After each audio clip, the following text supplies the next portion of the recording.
উৎপাদকে বিশ্লেষণ করুন। X cube minus 6x² plus 11x minus 6 প্রদত্ত রাশি সমান x cube minus 6x² plus 11x minus 6।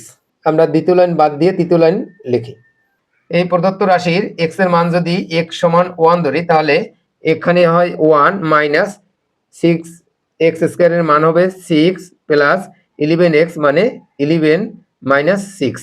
Minus 6 minus 6 যদি যোগ করি তাহলে হবে মাইনাস 12, আর 11 আর 1 যদি যোগ করি হবে 12, অর্থাৎ 12 থেকে 12 যদি যায় তাহলে থাকে 0। x ইকুয়াল 1, এটাকে লিখতে পারি x মাইনাস 1 ইকুয়াল 0।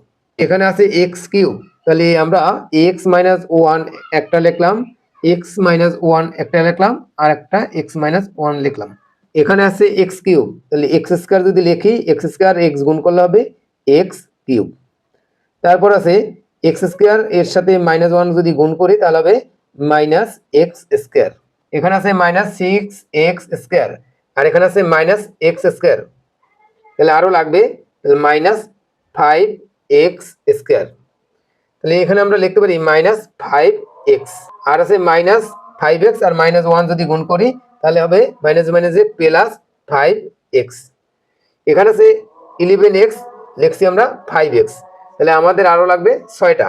তাহলে এখানে যদি প্লাস 6 লিখি তাহলে 6 এবং x গুণ করলে হবে প্লাস 6x, আর 6 এবং মাইনাস 1 যদি গুণ করি তাহলে হবে প্লাস মাইনাসে মাইনাস 6 সমান। তাহলে তিনটা থেকে একটা কমন নিতে পারি x মাইনাস 1, আর বাকি থাকে x² মাইনাস 5x প্লাস 6 সমান x মাইনাস 1 ইন্টু, এখন এটাকে আমরা মিডল টার্ম করতে পারি, তাহলে x² minus 3x minus 2x, মাইনাসে মাইনাসে প্লাস 3 আর 2 5, তাহলে এখানে আছে 5x আর আছে প্লাস 6 সমান x মাইনাস 1।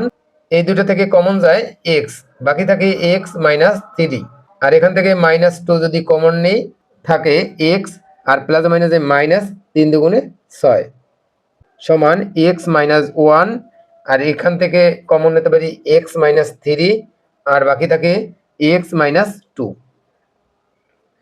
একটু সাজিয়ে লিখতে পারি x মাইনাস 1, x মাইনাস 2 আর x মাইনাস 3। সুতরাং নির্ণয় উৎপাদক সমান x minus 1, x minus 2, x minus 3।